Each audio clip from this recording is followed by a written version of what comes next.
Good morning and welcome to Missoula Real Estate Today. This is Denny Bedard. Missoula Real Estate Today is presented by Diane Beck of Windermere Real Estate. Diane's been working with buyers and sellers in the Missoula market for over 25 years and shares her insights on the local housing market. Along with her trusted partners, Diane provides complete service for your real estate transaction and brings us guests who provide useful information on industry-related topics and trends. And now, Missoula Real Estate Today on News Talk, KGVO. Well, hi, it is a labor of love to be with you on Labor Day weekend here in Missoula Real Estate Today, presented by Diane Beck of Windermere Real Estate, and we hope it is a good Labor Day weekend for you. Diane always provides us great guests on Missoula Real Estate Today. With us today, Paige Pavalone. Paige is the director of Missoula Works, an employment opportunity program here in Missoula and a subsidiary of Missoula Interfaith Collaborative. Paige, welcome to the show. Good morning. How are you? Oh, terrific. Nice to have you with us. Let's start with the basics. What is Missoula Works? Missoula Works is a staffing agency. We're actually a social enterprise. Do you know what a social enterprise is? I do not. Okay, so a social enterprise is a business that operates through a traditional business model, but also maximizes social impact in a capacity of either serving the environment or giving back to the community or working with a target population. So, your background, what led you to want to pursue this profession? So I was actually unemployed for a time. I was working as a contractor for the airport for a little bit, and an opportunity came up with the Interfaith Collaborative. I applied for a position, didn't get that, and then a few months later, I was contacted by the executive director, Casey Denning of MIC, and he said, "We've got this opportunity. It's a business, Missoula Works, and we need someone to kind of run the show because the person that they had started the business with, she was transitioning out, and at that point, all of their original investment was completely gouged. I mean, so it was essentially a sinking ship. So they asked me if I wanted to come on board. I didn't know anything about running a staffing agency or working in human resources. Right. But what I did know is that I cared about the people in our community that really needed support and help. And that was really, that really spoke to me. So I jumped in both feet, and here we are a couple of years later, and we're still rocking and rolling. And you're not alone. It looks like you're pretty well staffed. Hopefully, maybe growing, but it looks like you got a pretty good staff. Yeah. Currently, we've got about 27 people in entirety on the program. And the really unique thing about Missoula Works is we started off as just a staffing agency, and there's a story behind that about how we kind of changed. So when we started off as just a staffing agency in the very, very early times, there was people that were coming in and they were looking for jobs because MIC is connected with all of these different congregations in Missoula. And MIC started to bring all these people together because everyone was duplicating the wheel. One person would knock on a church's doorsteps and say, "I need help. I'm homeless with my family. I need a job." And we were getting all of these referrals. So MIC brought all of these congregations and businesses together and said, let's unite on one united front and help people in one capacity, so we're not duplicating the wheels and we can serve people more adequately and effectively. So in the early times, they were said, what business can we develop that we could maximize social impact but also generate revenue to support MIC, which was a nonprofit organization, and we would be less reliant on philanthropic donations. So they came up with this staffing agency model because they're like, people need jobs. And although the unemployment rate is really low, there's a high level of recidivism that operates through that 3.5% of people that start a job, quit a job, start a job, quit a job. And something's happening there, right? That people can't stay into their jobs and people continue to stay in this cycle of poverty. So how are we going to break that? So they started this business model of a staffing agency and we're going to offer supports. So when we first started off, we had more employees than we had jobs to place them. People were coming from First United Methodist Church. They were coming from the Catholic Churches, the Protestant Church, Har Shalom, showing up on our doorsteps. We heard that you can help us because you have work. And in fact, we didn't. We didn't have work yet because we were so new and we were just trying to break into the market. And we're up against these other staffing agencies in town, which have been here for a long time. They do great work, but we didn't stand a chance really. And we were doing something different. We were working with a target population that was high barrier. When I say high barrier, I'm talking low income, people returning from incarceration, previous drug or alcohol addiction, gambling addiction, single parent households, you name it. So when people were coming to us, we didn't necessarily have the jobs to place in it. We didn't have the variety of jobs that we needed to place a person into the right exact fit for them. So we got creative, and people were coming in and they were telling us their story about why they're unemployed. What got them here? Well, I left an abusive relationship, or we couldn't afford our rent anymore. The housing costs were too much, and now we're sleeping in our car. So these are people that really, really need help, right? They really need support, and they're coming to look for a job. They're not looking for a handout. They're looking for an opportunity to support themselves and sustain themselves and their family. So that was powerful. And as they were telling us their story, they'd be like, "What?" And people immediately segue into, "I painted houses for 10 years. I was a mechanic for 30 years. I did this." And they start to talk about their talents. And we said, well, let's harness those talents and build something else, because we were already insured for this business model to place people into the community doing a variety of different skill sets. So we said, let's put something in-house. And we've got all of these people in our congregations and in our grassroots community. And we started cold calling people saying, we've got this guy here. If we vet him and put him through our program, can he cut your grass? And, we'll insure him. We'll make sure that it's not a liability for you. And we kept hearing ourselves as we're talking to people, we were saying, oh, we can get that done for you. We'll get it done. We'll get it done. And then that's how Get It Done got started. It's just very organically, based on the talents that people walk through our door with, and based on the urgency of them needing a job and them needing to get a paycheck on Friday, which we were able to provide by developing the Get It Done crew, which is still alive today. And to date, the Get It Done crew has employed like 260 people in the past 3.5 years, which is profound. This is Missoula Real Estate Today, presented by Diane Beck of Windermere Real Estate, and our guest, Paige Pavalone, Director of Missoula Works, an employment opportunity program. And you are described, Paige, as a subsidiary of the Missoula Interfaith Collaborative. You mentioned them briefly. What is the Missoula Interfaith Collaborative? The Missoula Interfaith Collaborative is a collection of 32 different congregations and businesses in the community that participate in collective social development. So they bring people together because, as I keep talking about duplicating the wheel, it's everybody's, they're already community organized opportunities, right? So in each congregation, there's 150 people or 200 people or 50 people. So they're bringing all of these individuals together in one united front, and people participate in MIC by paying like a subscription or some level of participation with Family Promise. And they pay a membership. They're part of this collective. And within that collective, we run Family Promise, the Housing Advocate Network, the Welcome Back program, and a bunch of other community development programs to make Missoula a much better place to live and a more supportive community for people that may fall through the cracks. You started. I'd like you to expand on this a little bit. You touched on it as far as how you recruit prospective employers. But what separates you from, say, the Missoula Job Service or other personnel agencies locally? So the Missoula Job Service is a nonprofit organization. So they work with anybody who's looking for employees, and they work with any employee that's looking for a job. So there's nothing added to that. So there's no recruitment fee. It's I believe it's owned by the state, or they get some kind of federal support or grant money.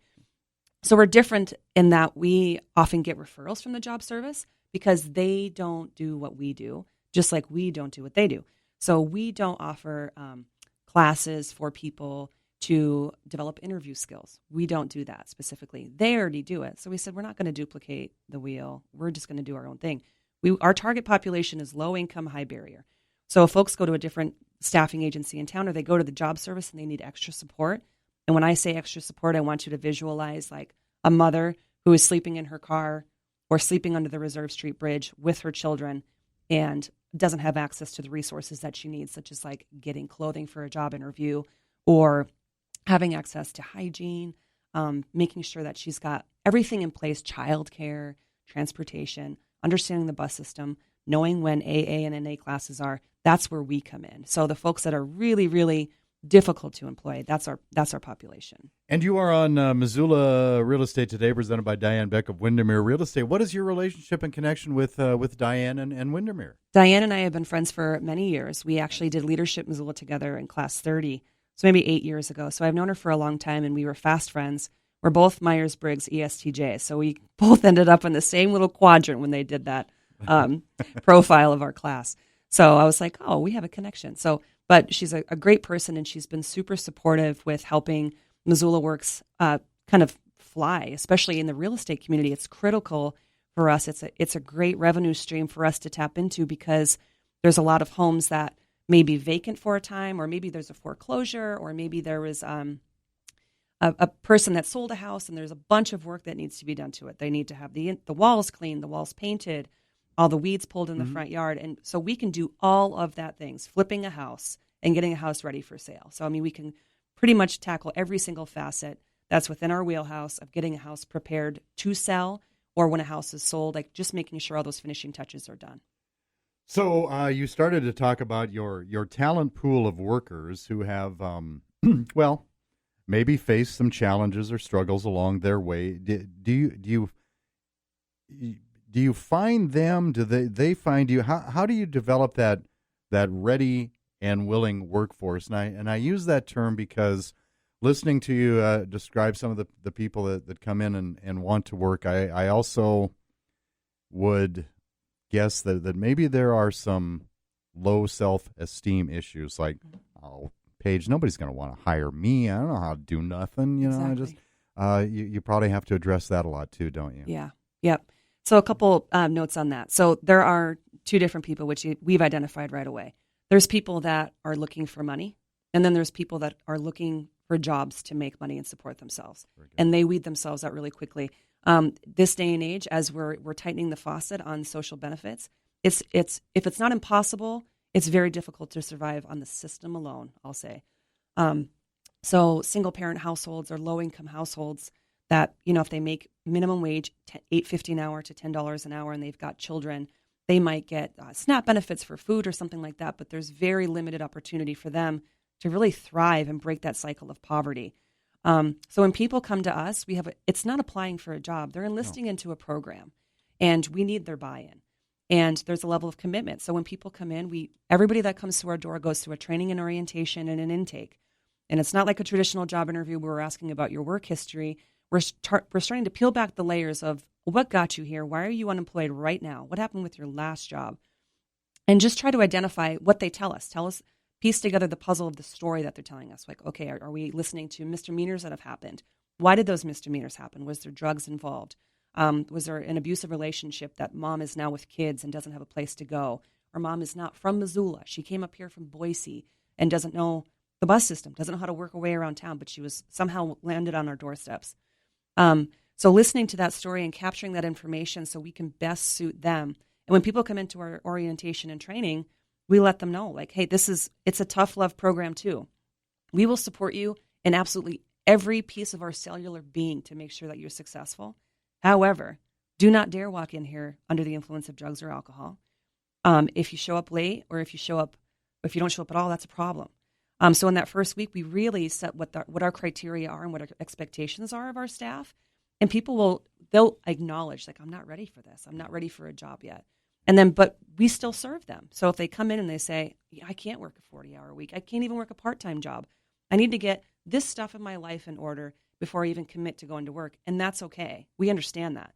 But putting them on the right track, okay, go to the job service. Let's work on that resume. Go to a couple AA classes, NA classes. Go to the Salvation Army and get the services that you need there.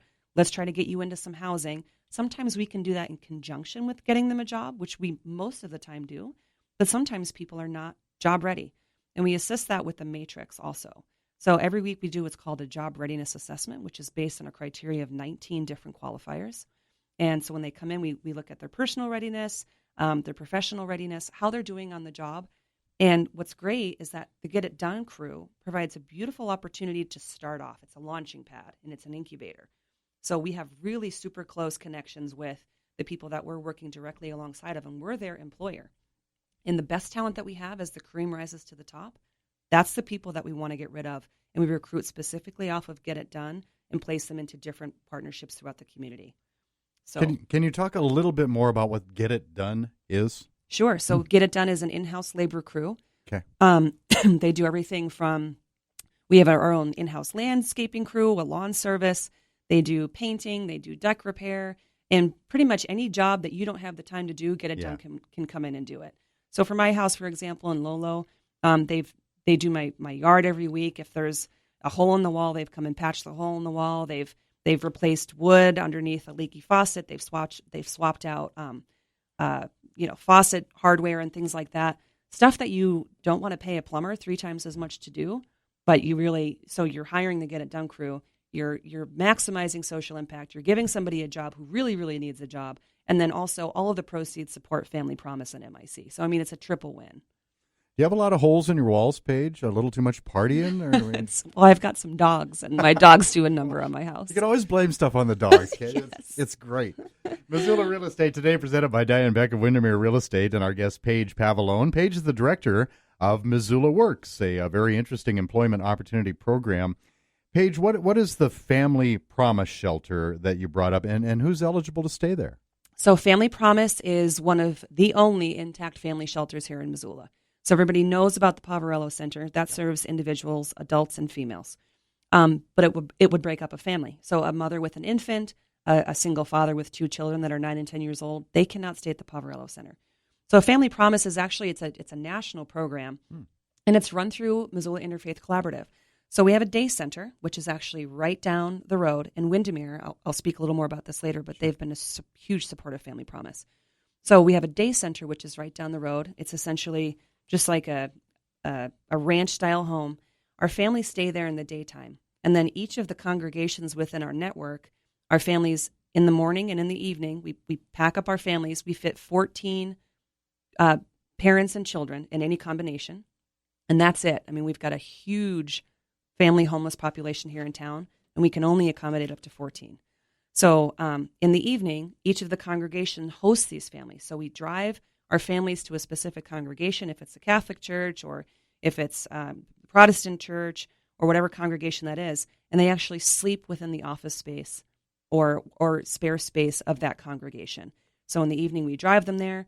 They get a collection of volunteers together. They host supper for them. They have supper with the families. They'll do interactive activities with the children. They'll do board games and watch movies. And then they stay at that congregation in the evening. So they're literally sleeping in sometimes offices that look like this, this size, with a couple of cots on the floor. Oh gosh! And we're in about maybe a 10 by 6 foot studio here. Oh yeah. I mean, they're very humble spaces. Yeah. So in the morning at 6:30 in the morning, we wake up these families and we drive them back over to Family Promise, where during the day they work with their different caseworkers, try to get housing, work on getting a job. I work with them directly, or we've got one of our job coaches working with them. And again, try to work alongside of them to put their life back into place. But again, it only suits 14 people. And there's a huge population of families and children in this town that are sleeping in cars, that are sleeping in tents during the summertime. And there is probably no such thing as a typical prospective employee, but based on what you've told me so far today, do you see a lot of common threads in the stories they have to tell as to why they have turned to Missoula Works? People come with any story that you can imagine. Yeah. And the stories are absolutely crazy. And they speak of perseverance, and they speak of trials and tribulations of their lives, and moms and dads who are absolutely just tenacious in trying to get their lives back together and protect their families. So I've seen this time and time again. There's been so many tremendous success stories of people that come in from all different walks of life. I mean, there's no duplicate story. Every person that comes in has their own really specific story, which is a tragedy. But the beautiful thing about it is when they get into our program, and it's not quick either. I mean, sometimes we've had people in program for 400 days, in shelter for 400 days with kiddos that are 4 and 5 years old. So to see them kind of segue out of that and then transition into their own housing and get promotions in their jobs, it's super, super fulfilling. And those people that you're trying to place in temporary or permanent jobs, little bit of, maybe not a little bit, a fair amount of perseverance on both ends, on your end and the person coming in, because obviously there's a lot involved in preparing them for any upcoming future opportunities. You talked about the buy-in, and it sounds like that is a fairly, got to be fairly dedicated. Mm-hmm. Absolutely. And the jobs that we seek throughout the community, it's not just, we need a variety of different jobs. We need a lot of different community partners, right? So anybody from the restaurant and hospitality industry all the way over to construction and everything in between. And often we find ourselves seeking out jobs specifically for a niche of somebody that comes in that we might not have a job for. So if someone comes in, they say, I was a typist for 30 years. I worked in an office for 30 years, and I can type 75 words a minute. and we may not necessarily have that job description, then we pound the pavement and start looking and see who's looking for that position. Mm-hmm. And then we approach that job owner and say, listen, I'm Paige with Missoula Works, or I'm Steve, I'm whoever. We've got this person, and this is her story. I mean, so seriously advocating for them and being able to tell with qualitative data, saying like, this is where they started off on the JRA, and this is where they are now. This is where they were physically and emotionally when we met them, and this is where they are now. And this is why you need to hire this candidate, our candidate, versus this kid who is just looking for a job in the summer. So this, I asked you really early in the show some of the things that differ you from, say, the job service or other personnel agencies in town. This is a presentation that you're describing, isn't it? I mean, you need to, hello, Mr. or Ms. Employer, I would like, 15, 30 minutes of your time, explain what Missoula Works is and why I think we can help you out. Right. You gotta make yourself a sales presentation. Yeah, there. Absolutely. And that's what when they hired me, told me I was a salesperson, which for me, it's an easy sell because we're passionate, and everybody that we work with, we're lucky that everybody's so committed to what we're doing and the folks that we're working with. Because if somebody tries and they're meeting you halfway and you saw where they come from and they tell you the roadmap of that they've been on up until this point, and they're just looking to change it in a really honest and hardworking way, how would you not want to get behind that? And I don't want to say everybody's been a success. There's been times that, addiction rears its ugly head. Oh, yeah. And they'll self-sabotage, and you get them this dream job and like everything's looking good, and they fall off the wagon, and that's a bummer. However, the folks that stick with their program and the folks that stick with us and are honest and have integrity, which we push so hard, and just be honest with us, tell us the truth. And, things happen and people don't do the right things all the time. But as long as they shake out the dirty carpet with us and say, gosh, yeah, I messed up. I knocked that spigot off the side of the house and I didn't tell you about it. We hear about it like, I know, I just messed up. But they're honest with us and they're owning it and they're ready to move on and grow from it. So it's pretty powerful. Missoula Real Estate today, presented by Diane Beck of Windermere Real Estate, and our guest Paige Pavalone, director of Missoula Works Employment Opportunity Program here in Missoula. Paige, how is pricing set? Do customers that hire some of the folks that you have at Missoula Works, do customers pay a flat rate, or does that vary depending on the job they're wanting done? I mean, I guess somebody at Missoula Works has got to be in charge of that. Yeah. So there's been a lot of market research behind how we build our pricing packages, and we've got two different pricing models based on if somebody's going to be hiring the get it done crew versus taking a temp to perm person, so to speak. So if they've got like a create space within their workforce to work at a lumber mill, that specific price is built on what the state fund and what our insurance costs to have that person working in that specific job. So get it done, for example. So I always use my house as reference because I'm a single parent and I own a house and I've got a daughter, and there's a lot of things I don't want to do or don't know how to do. Yeah. So they cut my grass. And so for lawn cutting service, for example, or for snow mitigation, it's generally $60 an hour, which is market rates. That's super competitive. So if it takes them a half an hour to mow your grass, count on paying $30 to have it mowed and trimmed and have the sidewalks blown off. Heck, I've paid more than that. I know, right? Not bad. So we've got super competitive rates. We've got industrial and commercial size lawn equipment to do that. Now, more specific jobs, like if you need someone to come out and do labor intensive jobs, like I need to pack up this entire storage unit and move it into this house and move this armoire into this corner, things like that. We have a different pricing point, which is $90 per hour for two people, and that is $45 less than the cheapest guy in town. So it's super, super affordable. And again, you're putting people to work. They're vetted, background checks, the whole rigmarole.